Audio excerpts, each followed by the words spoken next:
दोस्तों एक बार फिर से मैं आपके लिए RRB LP form fill up online 2025 apply process की अपडेट लेके आ चुके हैं। कैसे आप RRB assistant loco pilot 9970 vacancies के लिए अपना फॉर्म अप्लाई कर सकते हो। कंप्लीट जानकारी स्टेप बाय स्टेप आपको रजिस्ट्रेशन से लेकर प्रिंट तक इस वीडियो में दी जाएगी। जी हाँ दोस्तों, अप्लाई करते समय आपको कोई भी ऐसी गलती या फिर मिस्टेक नहीं करनी होगी जिसको करने से आपके एप्लीकेशन फॉर्म रिजेक्ट हो सकते हैं। अंतिम समय में आपको बिना कोई गलती किए हुए कैसे अपना फॉर्म अप्लाई करना होगा। 6 दिन शेष रह गए हैं, आप जल्द से जल्द अपने फॉर्म अप्लाई कर ले। लास्ट डेट की न्यू अपडेट है और अप्लाई करते समय आपको कुछ महत्वपूर्ण इंस्ट्रक्शंस का भी ध्यान रखना होगा, तभी आपके फॉर्म सक्सेसफुली सबमिट किए जाएंगे। और अप्लाई करते समय आपको क्वालिफिकेशन की डिटेल कैसे देनी होगी, कैसे आप अपने जोन सेलेक्ट कर सकते हो, कैसे आप फीस पेमेंट करते हुए फॉर्म अप्लाई करोगे और कैसे आप यहाँ पर फोटोग्राफ सिग्नेचर डॉक्यूमेंट्स अपलोड करोगे। तो कंप्लीट जानकारी के लिए आपको वीडियो शुरू से लेके एंड तक बिना स्किप किए हुए देखनी होगी। इस वीडियो को कंप्लीटली देखने पर ही आपके सभी सवाल और डाउट क्लियर होंगे। तो चलिए दोस्तों, बिना कोई वक्त कमाए शुरू करते हैं RRB LP form fill up online 2025 की पूरी जानकारी। रेलवे रिक्रूटमेंट बोर्ड भारतीय रेलवे की ओर से assistant loco pilot LP post के लिए 9970 वैकेंसीज निकाली गई है, जिसके लिए लास्ट डेट 11 मई 2025 है। 6 दिन रह गए हैं आवेदन करने के। आप जल्द से जल्द अपने फॉर्म अप्लाई कर ले। 19,900 से 63,200 सैलरी है। 10वीं पास ITI से आप अप्लाई कर सकते हो। 18 से 30 वर्ष आयु सीमा है। 250 रुपए फीस है जो कि रिफंडेबल है। कंप्यूटर बेस्ड टेस्ट CBT के आधार पे आपका चयन किया जाएगा। ऑनलाइन ही आप ऑल इंडिया से अप्लाई कर सकते हो।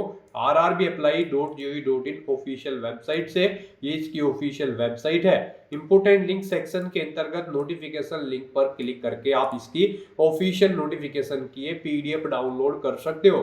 इसमें आपको कंप्लीट एलिजिबिलिटी क्राइटेरिया की डिटेल दी गई है, एग्जाम पैटर्न, सिलेबस और हाउ टू अप्लाई का भी complete procedure step by step दिखाया गया है। साथ ही साथ जोन वाइज वैकेंसीज की भी इंफॉर्मेशन दे दी गई है। तो अप्लाई करने से पहले आपको नोटिफिकेशन की PDF पूरा पढ़ना अनिवार्य है। इसको पूरा पढ़ने से ही आपके सभी सवाल और डाउट क्लियर होंगे। PDF रीड आउट करने के बाद में आपको अप्लाई ऑनलाइन लिंक पर क्लिक करना होगा, तो आपके सामने इसका ऑनलाइन आवेदन करने का ये ऑफिशियल पोर्टल ओपन हो जाएगा। गाइस, यहाँ पर आपको डाउनलोड फॉर्मेट्स का ऑप्शन दिया गया है। यहाँ पर आपको CN 1/2025 के इस ऑप्शन पर अपना कर्सर लाना है और यहाँ पर अगर आपको कास्ट सर्टिफिकेट या फिर इनकम सर्टिफिकेट की जरूरत है तो उनके फॉर्मेट आप यहाँ से डाउनलोड कर सकते हो। अप्लाई करने के लिए आपको यहाँ पर अप्लाई की ये टैब दी गई है। इसके ऊपर जैसे ही आप अपना कर्सर लाएंगे, यहाँ पर आपको दो ऑप्शन होंगे, क्रिएट एन अकाउंट और ऑलरेडी हैव एन अकाउंट। अगर आपने यहाँ पर अपना अकाउंट पहले से क्रिएट कर रखा है तो आपको ऑलरेडी हैव एन अकाउंट के इस ऑप्शन पर क्लिक करना है। उसके बाद आपके सामने कुछ इस तरह से इंटरफेस होगा। यहाँ पर आपके पास दो ऑप्शन है लॉगिन करने के, लॉगिन विद आधार और लॉगिन विद आरआरबी अकाउंट। आप इनमें से किसी भी ऑप्शन का यूज करते हुए अपने अकाउंट में लॉगिन कर लें और वहां से आप अपना फॉर्म अप्लाई कर लें। और अगर आप इस भर्ती के लिए या फिर आरआरबी की किसी भी भर्ती के लिए 2024 से आप फर्स्ट टाइम अप्लाई करने जा रहे हो तो सबसे पहले यहाँ पर आपको अपना अकाउंट क्रिएट करना होगा। उसके लिए आपको क्रिएट एन अकाउंट के इस ऑप्शन पर क्लिक करना है। उसके बाद आपके सामने यहाँ पर कुछ इस तरह से इंटरफेस होगा। यहाँ पर आपके सामने ये पॉपअप होगा। इसमें आपसे कहा गया है अगर आपने 2024 या उसके बाद अपना रजिस्ट्रेशन यहाँ पर कर रखा है आरआरबी के इस पोर्टल पर तो आपको दोबारा से रजिस्ट्रेशन की जरूरत नहीं है। आप अपना यूजर ID और पासवर्ड यूज करते हुए लॉगिन करें और अपना फॉर्म अप्लाई कर लें। और अगर आपने 2024 या 25 में रजिस्ट्रेशन नहीं किया है आरआरबी के इस पोर्टल पर तो यहाँ पर आपको सबसे पहले अपना रजिस्ट्रेशन करना होगा और उसके बाद आपको अपना फॉर्म अप्लाई करना है। तो यहाँ पर आकर आपको ओके के इस ऑप्शन पर क्लिक करना है। फिर यहाँ पर आकर आपको अपनी नेशनलिटी सिलेक्ट कर लेनी है। उसके बाद यहाँ पर आपको अपना कंप्लीट नाम यहाँ पर एंटर करना है। 10वीं की मार्कशीट के अकॉर्डिंग आपका नाम होना चाहिए। फिर उसी नाम को आपको यहाँ पर रिटाइप कर देना है। उसके बाद आपसे पूछा गया है कि क्या आपने कभी अपना नाम चेंज किया है। अगर किया है तो यस ऑप्शन सिलेक्ट करें और फिर आप I understand and I agree के इस ऑप्शन पर क्लिक करें और फिर जो नाम आपने चेंज किया है वो चेंज नेम यहाँ पर आप एंटर करें, उसे रिटाइप करें। और अगर आपने कभी अपना नाम चेंज नहीं किया है तो यहाँ पर आपको नो ऑप्शन सेलेक्ट कर लेना है। उसके बाद यहाँ पर आपको अपनी डेट ऑफ बर्थ सेलेक्ट करनी है। ये डेट ऑफ बर्थ आपको 10वीं की मार्कशीट के अकॉर्डिंग सेलेक्ट करनी है। फिर उसे यहाँ पर आपको टाइप करना है DDMMYY फॉर्मेट में, यानी कि आपको अपनी डेट ऑफ बर्थ यहाँ पर रिटाइप कर देनी है। उसके बाद यहाँ पर आपको अपना जेंडर सेलेक्ट करना है। फिर यहाँ पर आपको अपना जेंडर भी दोबारा से एक बार फिर सिलेक्ट करना होगा। उसके बाद यहाँ पर आपको अपने फादर का नाम एंटर करना है, उसे रिटाइप करना है, मदर का नाम एंटर करना है, उसे भी रिटाइप कर देना है। उसके बाद यहाँ पर आपको अपनी कॉन्टैक्ट डिटेल देनी है। यहाँ पर आकर आपको अपना ईमेल एड्रेस एंटर करना है। उसके बाद जनरेट ईमेल ओटीपी ऑप्शन पर क्लिक करना है। अपना मोबाइल नंबर आपको एंटर करना है, जनरेट मोबाइल ओटीपी ऑप्शन पर क्लिक करना है। उसके बाद आपके ईमेल आईडी और मोबाइल नंबर पर 2 ओटीपी आएंगे, वो ओटीपी आपको यहाँ पर एंटर करने हैं और अपना मोबाइल नंबर और ईमेल आईडी को वेरीफाई कर लेना है। उसके बाद यहाँ पर आपको अपना आधार वेरिफिकेशन करना है। यहाँ पर आकर आप अपना आधार कार्ड नंबर एंटर करें। फिर यहाँ पर आप जनरेट आधार ओटीपी के इस ऑप्शन पर क्लिक करें।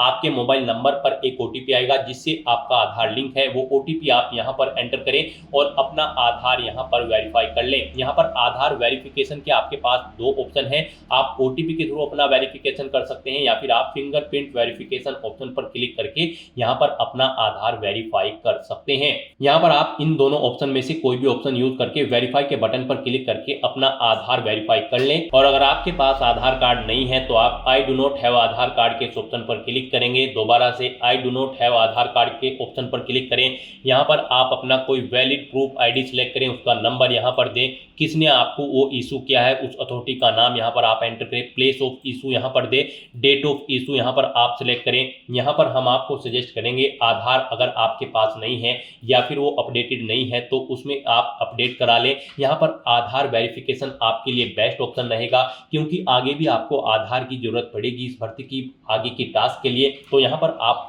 बेस्ट रहेगा कि आप अपना आधार वेरीफाई कर लें। उसके बाद यहाँ पर आपको चेकबॉक्स को ओके करना है। फिर यहाँ पर आपको अपना पासवर्ड क्रिएट करना है। पासवर्ड यहाँ पर आप कोशिश करें कि आपका पासवर्ड अल्फा न्यूमेरिक फॉर्मेट में हो, मींस आपके पासवर्ड में कम से कम एक अपर केस कैरेक्टर, एक लोअर केस कैरेक्टर, एक इंटीजर नंबर और एक स्पेशल कैरेक्टर जैसे कि @ या फिर डॉलर होना चाहिए। तो इस फॉर्मेट में यहाँ पर आपको अपना पासवर्ड रेडी कर लेना है। वही पासवर्ड आपको कंफर्म पासवर्ड फील्ड में एंटर करना है। इस कैप्चा कोड के इस चेकबॉक्स को ओके करना है और फिर गाइस यहाँ पर आपको preview and create an account के इस ऑप्शन पर क्लिक कर देना है। यहाँ पर इस ऑप्शन पर क्लिक करते ही आपकी जो डिटेल्स आपने फिल की होगी यहाँ पर रजिस्ट्रेशन की, उनका पूरा प्रीव्यू आपको शो होगा। उन्हें आपको केयरफुली चेकआउट करना है। अगर कोई मिस्टेक होगी तो आप एडिट कर लेंगे, नहीं तो आपको अपना रजिस्ट्रेशन कंप्लीट कर लेना है। आपका रजिस्ट्रेशन सक्सेसफुली कंप्लीट होने के बाद आपको आरआरबी के ऑफिशियल पोर्टल पर रिडायरेक्ट कर दिया जाएगा। यहाँ पर आकर आपको दोबारा से अप्लाई के इस ऑप्शन पर क्लिक करना है। फिर यहाँ पर आपको ऑलरेडी हैव एन अकाउंट के इस ऑप्शन पर क्लिक करना है या फिर आपके सामने डायरेक्टली यही इंटरफेस शो होगा। फिर यहाँ पर आने के बाद आपको लॉगिन विद आधार या फिर लॉगिन विद आरआरबी अकाउंट, इन दोनों ऑप्शन में से कोई भी ऑप्शन का यूज करते हुए आपको अपने डैशबोर्ड में लॉगिन करना है। गाइड यहाँ पर अगर आप login with Aadhaar option select करते हैं तो फिर यहाँ पर आपको अपना आधार नंबर एंटर करना है। उसके बाद आपको जनरेट आधार ओटीपी के ऑप्शन पर क्लिक करना है। एक ओटीपी आपके मोबाइल नंबर पर आएगा जिससे आपका आधार लिंक है, वो ओटीपी आपको यहाँ पर एंटर करना है। I am not a robot इस चेकबॉक्स को ओके करना है और फिर आपको यहाँ पर लॉगिन के इस ऑप्शन पर क्लिक करके अपने डैशबोर्ड में लॉगिन कर लेना है और फिर वहां से आपको अपना फॉर्म अप्लाई करना है। और अगर आप login with RRB account option select करते हैं तो आपके सामने फिर यहाँ पर कुछ इस तरह से इंटरफेस होगा। यहाँ पर आने के बाद अब आपको अपना मोबाइल नंबर या फिर ईमेल एड्रेस एंटर करना है, अपना पासवर्ड आपको एंटर करना है। I am not a robot आपको इस चेकबॉक्स को ओके करना है और फिर यहाँ पर आपको कैप्चा कोड के अकॉर्डिंग आपको इमेज सेलेक्ट कर लेनी है और फिर गाइड यहाँ पर आपको लॉगिन के इस ऑप्शन पर क्लिक करके अपने डैशबोर्ड में लॉगिन कर लेना है। जैसे ही आप लॉगिन के ऑप्शन पर क्लिक करेंगे आपके सामने कुछ इस तरह से इंटरफेस होगा। यहाँ पर अब आपको 2 फैक्टर ऑथेंटिकेशन मोड कंप्लीट करना है। यहाँ पर आप सेंड ओटीपी टू ईमेल, आप इस ऑप्शन पर क्लिक करें। आपकी ईमेल आईडी पर एक ओटीपी जाएगा, वो ओटीपी आप यहाँ पर एंटर करें या फिर आप सेंड ओटीपी टू फोन के ऑप्शन पर क्लिक करें। फिर आपके मोबाइल नंबर पर एक ओटीपी जाएगा, वो ओटीपी आपको यहाँ पर एंटर करना है और फिर गाइड आपको लॉगिन के इस ऑप्शन पर क्लिक करके अपने डैशबोर्ड में लॉगिन कर लेना है। लॉगिन करने के बाद आपके सामने आपका डैशबोर्ड कुछ इस तरह से शो होगा। यहाँ पर आपको टॉप पर ही 4 ऑप्शन दिए गए हैं। सबसे पहले यहाँ पर आपको आपको कुछ जनरल इंस्ट्रक्शन दिए गए हैं। आपको फॉर्म अप्लाई करने से पहले इन्हें केयरफुली रीड कर लेना है। यहाँ पर ऑनलाइन एप्लीकेशन का ऑप्शन है, एप्लीकेशन हिस्ट्री है। यहाँ पर जब आप फॉर्म अप्लाई कर लोगे तो फिर आप इस ऑप्शन में जाकर चेकआउट कर पाओगे आप अपना एप्लीकेशन फॉर्म सक्सेसफुली सबमिट कर चुके हो या फिर नहीं। और मॉडिफाई रजिस्ट्रेशन डिटेल आपको ये ऑप्शन दिया गया है, इस पर क्लिक करके यहाँ पर आप अगर आपके रजिस्ट्रेशन में मॉडिफाई करना चाहते हैं तो आप मॉडिफाई कर सकते हैं। यहाँ पर ये ऑप्शन आपका 18 अप्रैल 2025 के बाद एक्टिव होगा। आप इस ऑप्शन का यूज करते हुए अगर आपने रजिस्ट्रेशन में चेंज आउट करना चाहते हैं तो आप चेंज कर सकते हैं। तो यहाँ पर बस अब अगर आपका रजिस्ट्रेशन ओके है तो आपको अपना ऑनलाइन फॉर्म फिल करना है। उसके लिए आपको ऑनलाइन एप्लीकेशन के इस ऑप्शन पर क्लिक करना है या फिर जनरल इंस्ट्रक्शन के यहाँ पर आपको ऑनलाइन एप्लीकेशन के इस ऑप्शन पर क्लिक करना है। नेक्स्ट आपके सामने कुछ इस तरह से इंटरफेस शो होगा। यहाँ पर आपको आरआरबी असिस्टेंट लोको पायलट का ये सेक्शन दे दिया गया है। यहाँ पर CN नंबर 1/2025 में सबसे पहले आपको बोर्ड का नाम सेलेक्ट करना है जिस बोर्ड के लिए आप अप्लाई करना चाहते हैं। आप अपनी चॉइस के अकॉर्डिंग कोई भी बोर्ड यहाँ पर सिलेक्ट करें, इस चेकबॉक्स को ओके करें, यानी कि आपको आरआरबी आरआरसी की किसी भी भर्ती एग्जाम में बैठने से नहीं रोका गया है, तो आपको इस चेकबॉक्स को ओके कर देना है। और उसके बाद गाइस यहाँ पर आपको नेक्स्ट के इस ऑप्शन पर क्लिक करना है। नेक्स्ट आपके सामने कुछ इस तरह से इंटरफेस होगा। यहाँ पर आपकी कुछ डिटेल ऑटोमेटिकली फेच कर ली गई है आपके रजिस्ट्रेशन से। यहाँ पर बस अब आपको सबसे पहले अपना मैरिटल स्टेटस देना है, उसके बाद आपको अपना रिलीजन सेलेक्ट करना है, अपनी मातृभाषा यहाँ पर आपको सिलेक्ट कर लेनी है। फिर यहाँ पर आपको choice of language for examination, जिस लैंग्वेज में आप अपना एग्जाम चाहते हैं वो लैंग्वेज यहाँ पर आपको सिलेक्ट करनी है। फिर यहाँ पर आपकी बॉडी पर कोई कट या तिल का निशान है तो उस पैलेस का नाम यहाँ पर आपको एंटर कर देना है। 2 पैलेस के नाम यहाँ पर आपको एंटर करने हैं, नहीं है तो यहाँ पर आप नो मार्क एंटर कर देंगे। उसके बाद यहाँ पर आपको अपनी कम्युनिटी सेलेक्ट कर लेनी है। उसके बाद यहाँ पर अगर आप रिजर्व कैटेगरी से बिलोंग करते हो तो यहाँ पर आपको अपनी कास्ट का नाम देना है, कम्युनिटी सर्टिफिकेट नंबर देना है। कम्युनिटी सर्टिफिकेट आपको किस अथॉरिटी ने इशू किया है, collector, city magistrate, deputy collector, आप अपने अकॉर्डिंग यहाँ पर ऑप्शन सेलेक्ट करें। उसके बाद इशूइंग स्टेट यहाँ पर आप सिलेक्ट करें। उसके बाद यहाँ पर आपका जो सर्टिफिकेट है वो कब आपको इशू हुआ है वो डेट आपको सिलेक्ट कर लेनी है। फिर यहाँ पर आपसे पूछा गया है कि क्या आप फ्री ट्रैवल पास चाहते हैं रेलवे का, अगर चाहते हैं तो यस करें। और फिर यहाँ पर आप अपने नियरेस्ट रेलवे स्टेशन का नाम एंटर करें और फिर यहाँ पर आप अपना वैलिड कास्ट सर्टिफिकेट अपलोड कर दें। आपका सर्टिफिकेट यहाँ पर 400 KB से कम होना चाहिए, PDF फॉर्मेट में होना चाहिए। आपको अपलोड डॉक्यूमेंट के ऑप्शन पर क्लिक करना है, फाइल को सिलेक्ट कर लेना है और अपना कास्ट सर्टिफिकेट यहाँ पर आपको अपलोड कर देना है।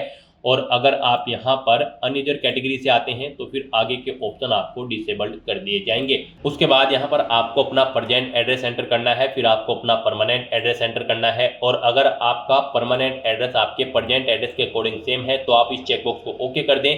ऑटोमेटिकली आपका परमानेंट एड्रेस आपके प्रेजेंट एड्रेस के अकॉर्डिंग फिल हो जाएगा। उसके बाद गाइस यहाँ पर आपको सेव के इस ऑप्शन पर क्लिक करके अपनी डिटेल सेव कर देनी है और फिर आपको नेक्स्ट के इस ऑप्शन पर क्लिक करना है।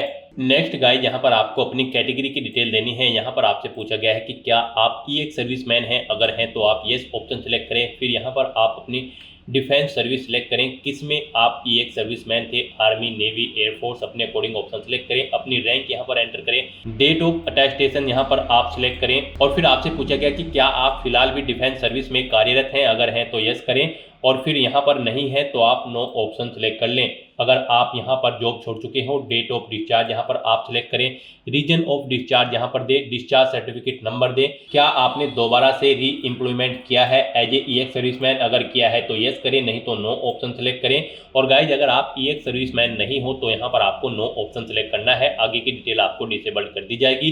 फिर यहाँ पर आपसे पूछा गया कि क्या आप EBC सर्टिफिकेट होल्डर कैंडिडेट हैं, अगर हैं तो आप यस करें और फिर I understand and I agree के इस ऑप्शन पर क्लिक करें। फिर यहाँ पर आपसे पूछा गया है कि do you wish to avoid fee concession, अगर आप फीस में कंसेशन चाहते हैं तो यस ऑप्शन सेलेक्ट करें। फिर अपना सर्टिफिकेट नंबर दें, इश्यूइंग अथॉरिटी यहाँ पर आप सेलेक्ट करें, कब आपको ये सर्टिफिकेट इशू हुआ है वो डेट आप सेलेक्ट कर लें। और अगर आप EBC सर्टिफिकेट होल्डर कैंडिडेट नहीं है तो यहाँ पर आपको नो ऑप्शन सेलेक्ट करना है। उसके बाद यहाँ पर आपसे पूछा गया कि क्या आप रेलवे में सर्विस करते हैं, यहाँ पर अगर आप रेलवे एम्प्लॉय हैं तो आप यस करेंगे। फिर यहाँ पर आपसे पूछा गया कि क्या आपने यहाँ पर NOC के लिए अप्लाई किया हुआ है, तो यहाँ पर आप किया हुआ है तो यस करें, नहीं तो आप यहाँ पर नो ऑप्शन सेलेक्ट करेंगे। और उसके बाद यहाँ पर आपको अपनी कैटेगरी देनी है, उसके बाद प्लेस ऑफ वर्किंग देना है, अपना जोन यहाँ पर आपको सिलेक्ट करना है। और अगर आप रेलवे के एम्प्लॉय नहीं है तो तो यहाँ पर आपको नो ऑप्शन सेलेक्ट करना है। उसके बाद यहाँ पर आपको पूछा गया कि क्या आप करंट में कहीं पर एम्प्लॉय हैं, अगर हैं तो यहाँ पर आप ऑप्शन सेलेक्ट करें, आप सेंट्रल गवर्नमेंट में एम्प्लॉय हैं, स्टेट में या फिर किसी पब्लिक सेक्टर में, तो यहाँ पर आप अपने अकॉर्डिंग ऑप्शन सेलेक्ट करें और फिर यहाँ पर आप उसकी डिटेल दें। जैसे कि अगर आप स्टेट गवर्नमेंट में एम्प्लॉय हैं तो नेम ऑफ ऑर्गेनाइजेशन, किस डेट से आपने जॉब स्टार्ट की है और क्या फिलहाल भी आप वर्क कर रहे हैं, यहाँ पर आपको ये डिटेल्स प्रोवाइड करानी है। और अगर आप यहाँ पर करंट एम्प्लॉयमेंट नहीं है, यानी कि आप करंट में जॉब नहीं करते हैं, तो फिर यहाँ पर आपको नॉट एप्लीकेबल का ये ऑप्शन सेलेक्ट करना है। उसके बाद आपको इस पेज को नीचे स्क्रॉल डाउन करना है। नेक्स्ट यहाँ पर आपसे पूछा गया कि क्या आपने अपना ACT अप्रेंटिस का कोर्स कंप्लीट किया हुआ है, अगर किया हुआ है तो यहाँ पर आप येस ऑप्शन सेलेक्ट करें। फिर आप अपनी ट्रेड का नाम सेलेक्ट करें, किस ट्रेड में आपने कोर्स कंप्लीट किया है, कब से आपने ट्रेनिंग स्टार्ट की थी वो डेट सेलेक्ट करें, कब कंप्लीट हुई है वो डेट आप सेलेक्ट करें। फिर यहाँ पर आपका रिजल्ट डिक्लेयर हो चुका है या फिर नहीं, आपको येस या नो ऑप्शन सेलेक्ट करना है। और अगर गाइज यहाँ पर आप अपना ACT अप्रेंटिस का कोर्स कंप्लीट नहीं किए हो तो यहाँ पर आपको नो ऑप्शन सेलेक्ट करना है, फिर आपको ये डिटेल देनी नहीं होगी। उसके बाद यहाँ पर आपको अपनी बैंक की डिटेल देनी है। यहाँ पर आप अकाउंट होल्डर का नाम एंटर करें, फिर यहाँ पर आकर आपको अपने बैंक अकाउंट का नंबर एंटर करना है, उसे यहाँ पर आपको दोबारा से एंटर करके कंफर्म कर लेना है। फिर आपको अपने बैंक का IFSC कोड देना है, कंफर्म के ऑप्शन पर क्लिक करना है, आपके बैंक का नाम और आपको आपके बैंक का एड्रेस यहाँ पर आपके IFSC कोड के अकॉर्डिंग शो हो जाएगा। इस तरह से अपनी डिटेल यहाँ पर फिल करने के बाद फिर गाइज आपको सेव के इस ऑप्शन पर क्लिक करके अपनी डिटेल सेव कर देनी है और फिर आपको नेक्स्ट के इस ऑप्शन पर क्लिक कर देना है। नेक्स्ट यहाँ पर आपको अपनी एजुकेशनल क्वालिफिकेशन की डिटेल देनी है।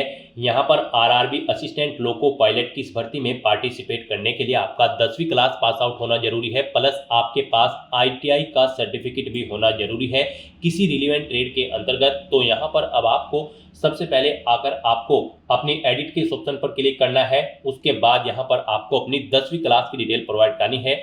यहाँ पर आपको सबसे पहले स्टेट सेलेक्ट करना है, किस स्टेट से आपने अपनी 10वीं क्लास पास आउट की है, फिर आपको अपना डिस्ट्रिक्ट सेलेक्ट करना है, फिर आपको बोर्ड का नाम यहाँ पर देना है, किस बोर्ड से आपने अपनी 10वीं क्लास पास आउट की है, फिर आपको पासिंग डेट यहाँ पर सिलेक्ट करनी है, किस डेट को आपने अपनी 10वीं क्लास पास आउट की है, 10वीं का रोल नंबर यहाँ पर आपको एंटर करना है, अपनी 10वीं क्लास का यहाँ पर आपको सर्टिफिकेट का सीरियल नंबर एंटर कर देना है और फिर आपको अपडेट के इस ऑप्शन पर क्लिक करके अपनी ये डिटेल यहाँ पर अपडेट कर देनी है। यहाँ पर आपको ये डिटेल ऑटोमेटिकली फिर मिल जाएगी। अगर आपने RRB में 2024 या 25 की किसी भर्ती में पहले भी अप्लाई किया हुआ है, नहीं मिलेगी तो फिर यहाँ पर आपको मैन्युअली ये डिटेल्स एंटर कर देनी है और अपडेट के ऑप्शन पर क्लिक करके अपनी डिटेल सेव कर देनी है।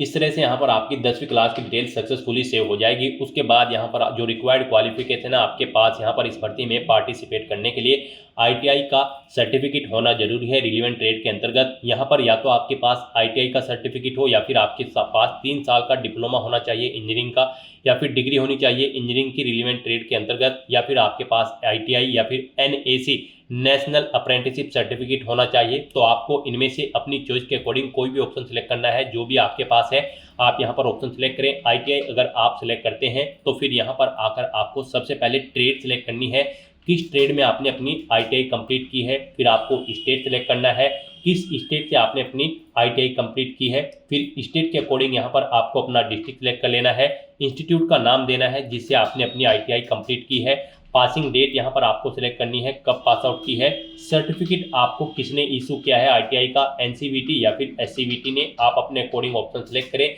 सर्टिफिकेट का टाइप यहाँ पर आप सिलेक्ट करें, वो नेशनल ट्रेड सर्टिफिकेट है या फिर स्टेट ट्रेड सर्टिफिकेट है। इस तरह से अपनी डिटेल यहाँ पर फिल करने के बाद फिर आपको ऐड के इस ऑप्शन पर क्लिक करना है और अपनी इस डिटेल को यहाँ पर ऐड कर देना है। इस तरह से यहाँ पर आपकी ITI की डिटेल भी ऐड हो जाएगी। उसके बाद अगर आपके पास 3 साल का डिप्लोमा है इंजीनियरिंग का या फिर डिग्री है इंजीनियरिंग की या फिर NAC सर्टिफिकेट है तो आप अपने अकॉर्डिंग यहाँ पर ऑप्शन सेलेक्ट करके उसकी डिटेल भी सेम ऐसे ही यहाँ पर प्रोवाइड करा सकते हैं। इस तरह से अपनी क्वालिफिकेशन की डिटेल फिल करने के बाद फिर आपको नेक्स्ट के इस ऑप्शन पर क्लिक करना है।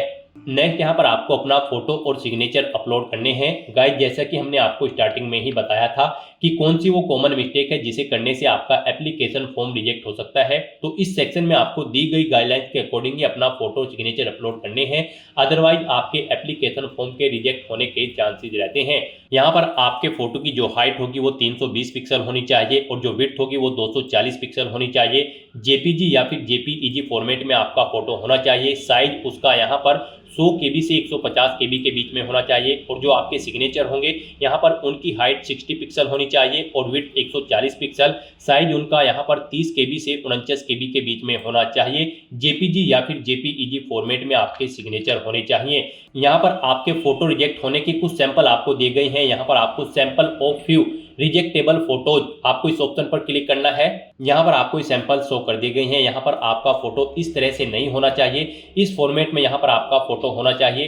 ग्रीन कलर का जो यहाँ पर आपको साइन शो हो रहा है, इस फॉर्मेट में आपका फोटो होना चाहिए। आपके फोटो का बैकग्राउंड जो है वो यहाँ पर व्हाइट होना चाहिए। कोई भी रंगीन बैकग्राउंड का फोटो यहाँ पर एक्सेप्टेबल नहीं होगा। तो यहाँ से आप चेकआउट कर ले। इन फॉर्मेट में आपके फोटो रिजेक्टेबल होंगे और इस फॉर्मेट में आपका फोटो यहाँ पर एक्सेप्टेबल होगा। सिग्नेचर भी यहाँ पर आपके व्हाइट पेपर पर ब्लैंक इंक पेन से होने चाहिए। तो यहाँ पर अब आपको अपना फोटो सिग्नेचर अपलोड करने के लिए ब्राउज किस ऑप्शन पर क्लिक करना है, फाइल को सिलेक्ट कर लेना है और अपना फोटो सिग्नेचर यहाँ पर आपको अपलोड कर देना है। गाइस, यहाँ पर अगर आपके फोटो या सिग्नेचर का साइज कम या ज्यादा है तो आप उसे यहाँ पर रिसाइज कर सकते हैं। आप यहाँ पर MS पेंट में जाकर अपना फोटो या सिग्नेचर दी गई रिक्वायरमेंट के अकॉर्डिंग सेट कर लें, या फिर बहुत सारी ऑनलाइन वेबसाइट्स हैं उन पर आप अपना फोटो या सिग्नेचर अपलोड करके उनका साइज दी गई रिक्वायरमेंट के अकॉर्डिंग सेट कर सकते हैं। आप गूगल पर जाएं, वहां पर आप इमेज रिसाइजर टाइप करें, मल्टीपल्स वेबसाइट आपके सामने शो होंगी। वहां पर आप सिलेक्ट इमेज ऑप्शन पर क्लिक करें, इमेज को सिलेक्ट करें और अपनी दी गई गाइडलाइंस के अकॉर्डिंग आप उसका फोटो का साइज यहाँ पर सेट कर लें और फिर यहाँ पर आप अपना फोटो सिग्नेचर अपलोड कर दें। इस तरह से यहाँ पर आपको अपना फोटो सिग्नेचर अपलोड करने के बाद फिर आपको सेव के इस ऑप्शन पर क्लिक करके अपना फोटो सिग्नेचर सेव कर देने हैं और फिर गाइस यहाँ पर आपको नेक्स्ट के इस ऑप्शन पर क्लिक करना है। नेक्स्ट यहाँ पर आपको अपनी जोन प्रेफरेंस देनी है। आपने स्टार्टिंग में जो भी बोर्ड सेलेक्ट किया होगा उसके अकॉर्डिंग आप जिस भी जोन पर अप्लाई करने के लिए एलिजिबल हैं वो जोन्स यहाँ पर आपको शो कर दी गई हैं। अब आपको यहाँ पर अपनी चॉइस के अकॉर्डिंग इन्हें प्रेफरेंस देना है। यहाँ पर आप जिस जोन को फर्स्ट नंबर पर सिलेक्ट करेंगे, यानी कि उसके सामने प्लस के इस ऑप्शन पर क्लिक करेंगे, उसे यहाँ पर फर्स्ट प्रेफरेंस दिया जाएगा और जिसे आप सेकंड नंबर पर सिलेक्ट करेंगे उसे यहाँ पर सेकंड नंबर पर प्रेफरेंस दिया जाएगा। आप अपनी चॉइस के अकॉर्डिंग यहाँ पर जिस भी जोन को जिस नंबर पर प्रेफरेंस देना चाहते हैं उस नंबर पर सिलेक्ट करके अपने जोन की प्रेफरेंस यहाँ पर सेट कर दें। उसके बाद आपको इस पेज को नीचे स्क्रॉल डाउन करना है। उसके बाद यहाँ पर आपको इस चेकबॉक्स को ओके करना है। फिर यहाँ पर आपको अपनी एग्जाम की ट्रेड सेलेक्ट कर लेनी है, जिस ट्रेड के लिए आप अप्लाई करना चाहते हैं। फिर आपको डिक्लेरेशन सेक्शन में आना है, आपको इस चेकबॉक्स को ओके करना है, अपना पैलेस यहाँ पर एंटर करना है और फिर गाइस यहाँ पर आपको सेव के इस ऑप्शन पर क्लिक करके अपनी डिटेल सेव कर देनी है और उसके बाद आपको यहाँ पर प्रीव्यू एप्लीकेशन के इस ऑप्शन पर क्लिक करना है। नेक्स्ट आपको आपके एप्लीकेशन फॉर्म का पूरा प्रीव्यू यहाँ पर शो कर दिया गया है। आपको सभी डिटेल्स केयरफुली चेकआउट करनी है, पेज को नीचे स्क्रॉल डाउन करना है, इस चेकबॉक्स को ओके करना है। कहीं पर कोई मिस्टेक है तो आप यहाँ पर एडिट के इस ऑप्शन पर क्लिक करके अपने एप्लीकेशन फॉर्म की डिटेल को एडिट कर सकते हो और अगर सभी चीजें ओके हैं तो यहाँ पर बस अब आपको अपना एप्लीकेशन फॉर्म सबमिट कर देना है। उसके लिए यहाँ पर आपको सबमिट के इस ऑप्शन पर क्लिक करना है। नेक्स्ट आपको यहाँ पर फीस पेमेंट के इंटरफेस पर रिडायरेक्ट कर दिया जाएगा। यहाँ पर गाइड अब आपको अपना फीस पेमेंट करना है। यहाँ पर हम आपको बता दें, जनरल OBC EWS कैंडिडेट को 500 रुपये फीस के रूप में जमा कराने हैं।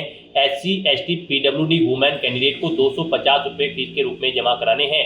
SC ST PWD women candidate को 250 रुपये जो फीस जमा करानी है उनकी पूरी की पूरी फीस यहाँ पर आपको रिफंड कर दी जाएगी और जनरल OBC EWS कैंडिडेट की 500 में से 400 रुपये फीस यहाँ पर आपको रिफंड कर दी जाएगी बाद में। यहाँ पर तो अब आपको अपना फीस पेमेंट करना है। यहाँ पर फीस पेमेंट करने के लिए आपके पास दो ऑप्शन है, आप पे विद SBI ePay या फिर पे विद CSC वॉलेट। आप अपनी चॉइस के अकॉर्डिंग कोई भी ऑप्शन का यूज करते हुए यहाँ पर फीस पेमेंट कर दे। यहाँ पर अगर आप पे with SBI ePay option select करते हैं तो फिर यहाँ पर आपको चेकबॉक्स को ओके करना है। उसके बाद आपको प्रोसीड के ऑप्शन पर क्लिक करना है।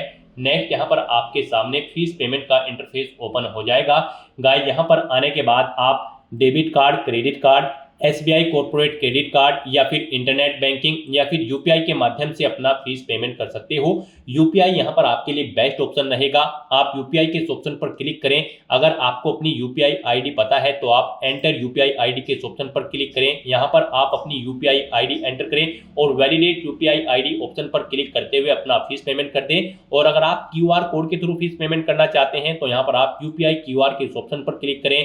फिर आप पे नाउ के इस ऑप्शन पर क्लिक करें। पे नाउ ऑप्शन पर क्लिक करते ही आपके सामने एक QR कोड शो होगा, आप उसे अपने किसी भी UPI से स्कैन करें और अपना फीस पेमेंट कर दें। सक्सेसफुली फीस पेमेंट करने के बाद आपको आपके डैशबोर्ड में डायरेक्ट कर दिया जाएगा। अपने डैशबोर्ड में आकर आपको एप्लीकेशन हिस्ट्री की स्टेप पर आना है और फिर यहाँ पर आपको असिस्टेंट लोको पायलट के सामने यहाँ पर आपको व्यू एप्लीकेशन के इस ऑप्शन पर क्लिक करके अपने एप्लीकेशन फॉर्म का एक हार्ड कॉपी प्रिंट आउट ले लेना है फ्यूचर यूज के लिए, फ्यूचर रेफरेंस के लिए। यहाँ पर आप अपने एप्लीकेशन फॉर्म का स्टेटस भी चेकआउट कर सकते हो। यहाँ पर आपके एप्लीकेशन फॉर्म का स्टेटस आपको सक्सेस शो कर दिया जाएगा अगर आपका एप्लीकेशन फॉर्म सक्सेसफुली सबमिट हो जाता है। तो दोस्तों ऐसे आप RRB assistant loco pilot 9970 post के लिए अपना फॉर्म अप्लाई कर सकते हो बिना कोई मिस्टेक किए हुए, स्टेप बाय स्टेप। आज की इस वीडियो में बस इतना ही। आई होप ये वीडियो आपको पसंद आई होगी। अगर पसंद आई हो तो इसे लाइक और शेयर करें। चैनल पर नए हो तो इसे सब्सक्राइब कर लें। Thanks for watching.